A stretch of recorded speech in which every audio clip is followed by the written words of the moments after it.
The town whispered its name with trembling lips. The meat house.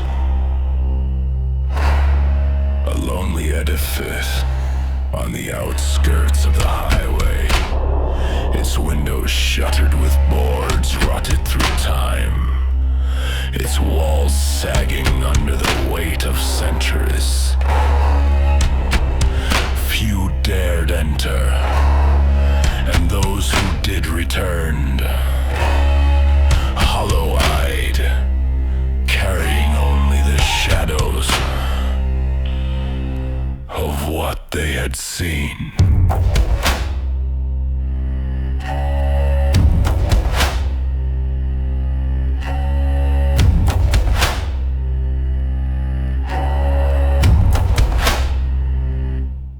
Elliot's boots echoed across the cracked floorboards as he pushed open the door, flashlight trembling in his hand.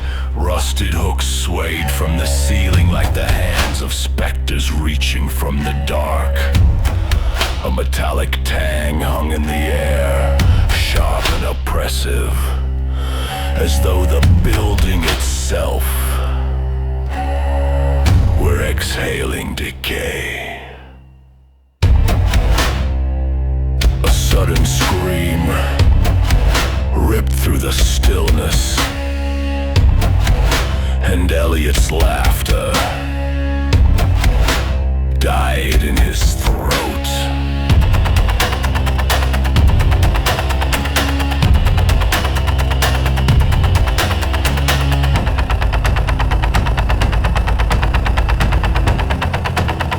Something moved in the darkness.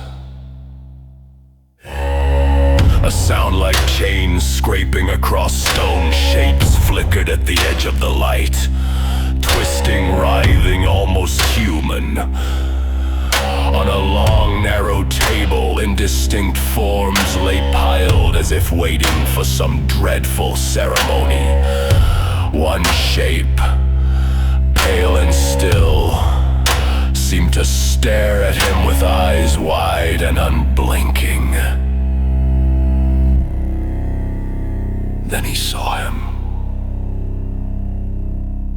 The grinder.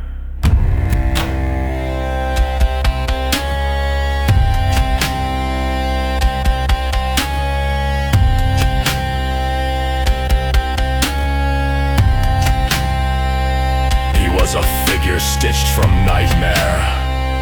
A tattered apron clung to his chest, the remnants of some ancient ritual woven into its fabric. His face was obscured by strips of pale, leathered hide sewn into a mocking grin that gave no hint of mercy. In his hand, he carried a cleaver whose polished edge reflected the dim light like a shard of obsidian.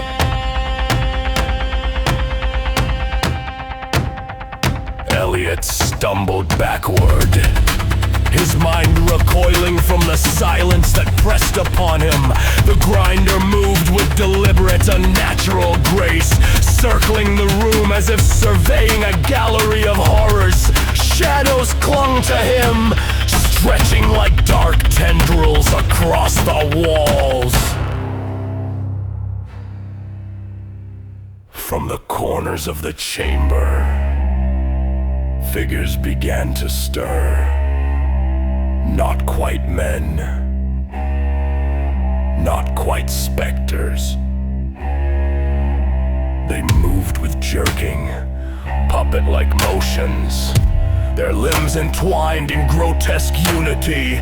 They whispered with mouths that were never meant to speak, dragging shadows toward the grinder as if drawn by invisible strings. By morning, the meat house lay still once more.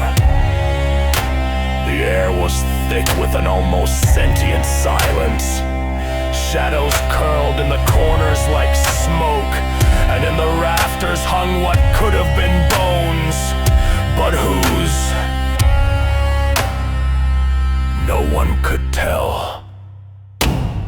When the next cue curious child dared enter.